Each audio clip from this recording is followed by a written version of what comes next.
Hey, what is up guys? Welcome back to the channel and welcome back to Gran Turismo 7. Of course, it's that time of the week once again when we get a brand new set of weekly challenges as well as rewards. In terms of this week, we do have a returning special event in the form of the Hyundai Ioniq 5N1 make. We also have a bunch of decent rewards on offer in the form of credits with 100k, 200k and a 6-star roulette ticket award, which again can give you some of the best prizes possible inside of Gran Turismo 7. So without further ado, let's head in and have an overview for this week. So here we are with an overview of March week 3. This will end on the 20th of March 2025 at midnight. So the events then. Event number 1 is Grand Valley South Reverse for the European Sunday Cup 400. Of course, that is one of the new events to the game, coming alongside update 1.56. We then head over to Lake Louise Trioval Reverse for the pickup truck race, so we do have some snow racing action. And then we have the returning Hyundai Ioniq 5N1 make, this time at Suzuka Circuit on the East Coast. That is a layout that we never really get to see, so that's quite a decent one in my opinion. We then move over to Michelin Raceway Road Atlanta. That is for the World Touring Car 600, probably the trickiest event this week because there's some very fast AI in that race.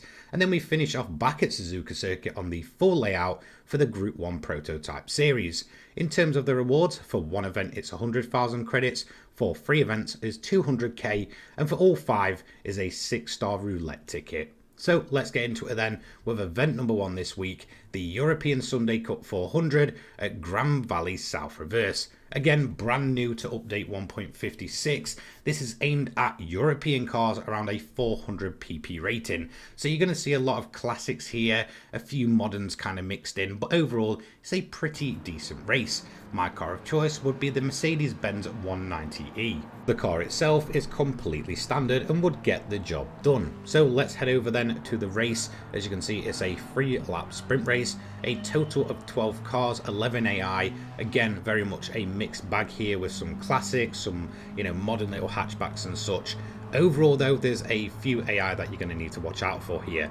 That is mainly the 911 Carrera RS. That thing is easily the fastest car on grid, and if you get that thing spawning right at the front, you're probably going to be in for a much more difficult time than say if it spawns in the middle of the grid and gets caught up in the pack. The other car that you need to watch out for is the Golf. That thing can typically move through the grid pretty quickly. So as I mentioned then, the 911 Carrera RS is easily the fastest car, and as you can see here, I'm going in a side-by-side battle with it for pretty much half a lap here before we eventually get the move done. This is easily the fastest car on grid as mentioned. I got quite lucky with its spawn, so it was tripping up over some of the slower AI for its opening lap. Got a bit of free track, but as you can see here, it's going to give me a very good run for my money. Eventually we will break free, but as you can see, even when it gets clear track, it will then start catching up to the next pack, so on and so forth. So if you do get this thing starting towards the front, just be warned that you are probably going to be in for a much more difficult time overall. So it's going to take me a good long while to get past this Carrera, but thankfully we were both catching that lead pack, so it wasn't like we was losing too much time because we were both gaining on this pretty huge pack here, which is just a mix of a lot of kind of German hatchbacks, some French hatchbacks, and of course we do have the likes of the BMW. Eventually we'll get through that pack and the lead car would be the DS3. Thankfully it was already dropping back anyway. It doesn't quite have the pace of the rest of the field, so not only me catching it, the rest of the field was too, and we would take a fairly easier win in the end thankfully. So definitely not as hard as the first time I ran it, which was on the update day. We take away 35,000 credits, just losing the clean race bonus there, so it is quite easy to lose that. We take away 100,000 credits on top of that for completing one event this week. Moving on next then to event number 2 for this week. This is probably the easiest event overall to get completed here. The pickup truck race at Lake Louise Trioval Reverse. A very, very easy layout overall, especially in comparison to some of the other snow layouts we have there.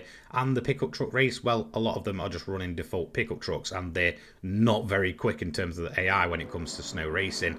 Obviously, you only have 2 choices here. I went for the Toyota Tundra. Now in terms of the event itself, it's going to be a 5-lap race, still relatively short. It's not going to take you too long to get around here, but we do have a full grid of 12 pickup trucks, including ourselves, so 11 AI. Now in terms of that grid, it can get a little bit chaotic early on, as you can see here. Pretty much everybody just bumping and bashing, so just be warned that you might get caught up in the pack a little bit, but it should start spreading out pretty rapidly. I noticed that pretty much every time I run here, the grid overall is kind of stuck into two different groups. You've got this group here, which is the early group I overtook, getting myself up into P6, and then you have the front running group.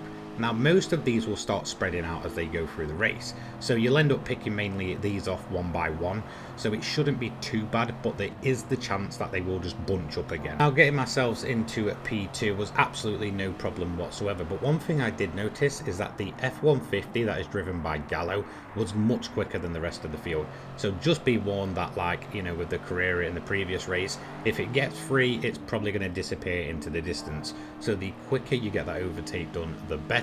I went on to pull out a 10-second lead there in the end, and that would be event number 2 done and dusted for this week.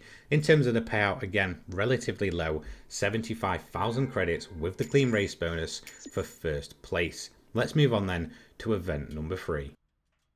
So here we are then with the special event for this week. It's actually a returning one. It's the Hyundai Ioniq 5N1 mate, this time at Suzuka East course.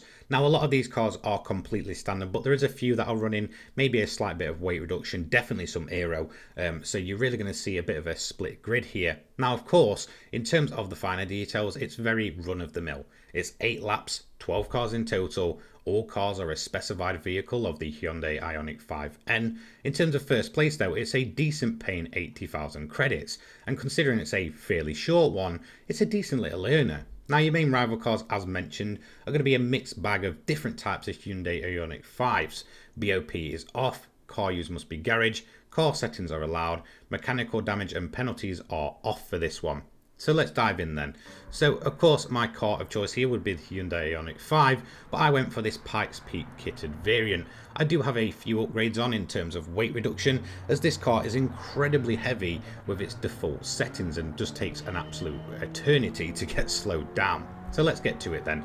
This car does have an overtake button, and I recommend on the main straight to definitely make use of that. It will just make this event much easier overall. Now the main issue you're probably going to have here is something that is kind of very Suzuka-ish, and that is that it is incredibly difficult to get overtakes done anywhere other than the main straight. Now considering we're on the East course, you are going to be going through the S's quite a lot here, but again, because it is so tight and compact through there, it's going to be an absolute nightmare to get these almost bus-like electric cars through. So just be aware of that again, you want to build up so that you've got the overtake on the main straight, as you'll be doing a lot of your positions there. So to begin with, I was working my way through the grid pretty well. I really didn't have any issues whatsoever. As you can see, we're already about to make the move into P6, and we're not really going to be too bothered by any of the AI. However, it would only take me one more lap before I made my first big mistake of the race, as I was moving through the grid, getting myself up into P4 here with some of the more Pikes Peak variants that you're seeing on screen. I would end up actually running just a little bit too deep, and you'll kind of see what I mean by the brakes and the weight of this thing. It is really deceiving. Couple that with four-wheel drive and almost instant acceleration, it can really catch you out. However, we would manage to recover. We've got the front running group here. These are typically much quicker than the rest of the field. I'm pretty sure that aero is pretty much at full whack, and also the weight reduction installed there. But we do make short work of them using that overtake on the main straight and then going on to take a relatively easy win by over 12 seconds. So there we go. That is the new special event for this week and tick number 3 of this week, which means we do get another reward. I didn't get the clean race bonus, of course I did go off, so 80,000 credits. If you get the clean race bonus, it's 120k for just over 6 or so minutes. We got a daily of a 3-star and 200,000 credits on top of that. Let's move in to event number 4 then. So this event here, this is event number 4 of the week at Road Atlanta. It's the WTC 600, and I'm quite happy in saying this is one of the most difficult events in the entirety of Gran Turismo 7, and definitely easily the most difficult this week. Now, because the PP ratings changed recently, a lot of my old 600 builds wouldn't work here, so I just went up and built a Subaru WRX STI. Now, this car can probably get the job done. It's incredibly quick, 4-wheel drive, loads of grip. However, there's a couple of AI in this race that are incredibly fast. Now, the main one you want to look at here is actually going to be the roof RGT. That thing, depending on where it starts, will kind of dictate how your race is going to play out. Now, for me, that roof started very, very close to the front of the grid. So it didn't take long for it to actually get up into the lead position. And at that point, it just goes on to disappear. So just be aware that there is some very, very fast cars in here that will definitely give you a run for your money. Now, a little bit like the last race at Suzuka, I would say Road Atlanta is very similar to Suzuka in the fact that it can be incredibly difficult to get overtakes done, especially through the tighter sections. It really does tighten up as you kind of go uphill and back down again in Sector 1. That is a notorious place to get stuck behind the AI. Again, they'll just kind of block off and be all over the road. Then they'll go really quick, then they'll slow down and just get in your way. So just be aware of that you can lose a lot of time through those sectors. So I fully recommend building a car that has decent acceleration out of this right-hander and a good top speed so that you can go down the straight as fast as possible and get as many overtakes done. Now here you're seeing an example of what I mean by just how annoying overtaking it is here, especially in that opening sector as well as the final one as well. It's an uphill, downhill, blind bends, and the AI will just be all over the place blocking you off, so there's a good chance you're going to get caught up, and that's exactly what happened to me. Now on lap 5 I'm still in P4 with only a few corners to go. I've got the DB11 in front of me. I know it's much heavier, so I can probably get the move done, and I need to if I want to get that tick. So I'd throw it up the inside. I almost catch the Impreza 22B up ahead, but as I mentioned, that RGT absolutely gone up the road. That thing insanely quick.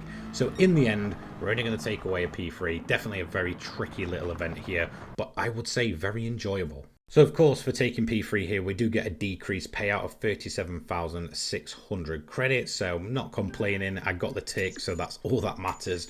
12.9 miles travelled, and that is going to finish off event number 4. Moving into the final event this week then, this is Suzuka Circuit on the full layout for the Gr.1 Prototype series. Although it does say Gr.1 Prototype, it is not limited to that class, but it is limited to 950 pp. So when it comes to car choices, there is plenty on offer, whether it's Super Formula, the F3 500, or something like I've got here, which is the Peugeot 908. Now let's talk strategy then. Now, of course, this is Suzuka. It does have wet weather, and Polyphony do have it enabled. However, it is very much a randomized weather system, so it's all going to be kind of luck of the draw here. Now for me, I went for a set of racing mediums, which took me just under 950 pp, and I went for a fuel mix 6. That is because I want to try and save as much fuel as possible, so when I pretty much have to pit in during the wet weather, I can then cover off the rest of the race and not spend as much time in the pits. However, if you play Gran Turismo 7 for a decent amount of time, you'll know that sometimes your planned strategy is just not going to happen, and unfortunately that would be kind of what happens to me here. Now again, the weather is randomized for this event, so yes, the rain will pretty much 100% of the time come in, but it's not always guaranteed to turn it into intermediate or wet conditions, and that is exactly what happened. So incredibly frustrating. It meant that during the kind of late stage of the race, I had to really turn my strategy up and hope that I could go ahead and do a zero stop, meaning that the last couple of laps I had during this event were incredibly sketchy. It required a lot of lifting, a lot of short shifting, and hoping that the AI would have to pit again. Thankfully, that is exactly what happened. A lot of these AI are on different strategies. Some are on one stop, some are on multiple stops. So things such as the L750R, which is typically the fastest car in this event, whilst it is incredibly quick, it does pit twice. The other car you might have to watch out for is the 908. As you can see here, it's leading the event. The other front runners pitted in, but it will go deep into the race. Again, if you get wet weather, that car might get tripped up into pitting twice, which makes it much easier, but that wouldn't be the case here. In fact, the AI would brave it out on the dry compound of tyres, even right to the end. Thankfully though, it wouldn't just be me getting caught out with the wet weather on the final lap, and at this point my tyres are really starting to wear and my fuel is almost non-existent. Thankfully, I did manage to crawl it to the end there. As you can see, that is the 5th tick of the week, and all the weekly challenges done and dusted. I take away 175,000 credits from that one, of course losing the clean race bonus with that off, but we do get a 6-star roulette ticket reward. So let's go ahead and check out our rewards. Now for our daily driving marathon, we did get a 3-star roulette ticket. Now if you are level 50, this is the minimum ticket you can get. However, it is very much one of the worst tickets for giving you a very, very bad prize. And although we had 1,000,000 credits and 500k on there, we would only manage to take away a measly 5,000 credits. Absolutely gutted. However, thankfully we do have other things here in the rewards. We have 100,000 credits for completing one event, so we're going to go ahead and add that to the account. We then have 200,000 credits for completing 3 events. Once again, we're going to go ahead and add that. But we do have one of the best possible rewards in the form of a 6-star roulette ticket. So let's open it up and see what's on offer here. Now again, there's some very, very quick cars there, both VGTs, so they're worth around about 1,000,000 each. And we also have 500,000 credits. And it's actually going to be the credits that we're going to take away here, so I really don't mind it too much. So overall, a decent amount of cash in a relatively short time this week. And there we go, that is the weekly challenges completed. I actually really enjoyed myself with these ones. I don't think they were dragged on too long. I would say overall they're actually quite on the shorter side, and there is some great races to go ahead and tackle this week. I also think the rewards are very much well worth it. So I would say in terms of this set of weekly challenges, it's worth just going on and blasting them out. It'll probably take you around about 40 minutes total, maybe slightly more. Massive thank you to all of my channel members listed on screen now. If you do want to join, it is massively appreciated. And a huge thank you to you guys watching at home. Have a fantastic beginning to your weekend. Take care, guys. Peace.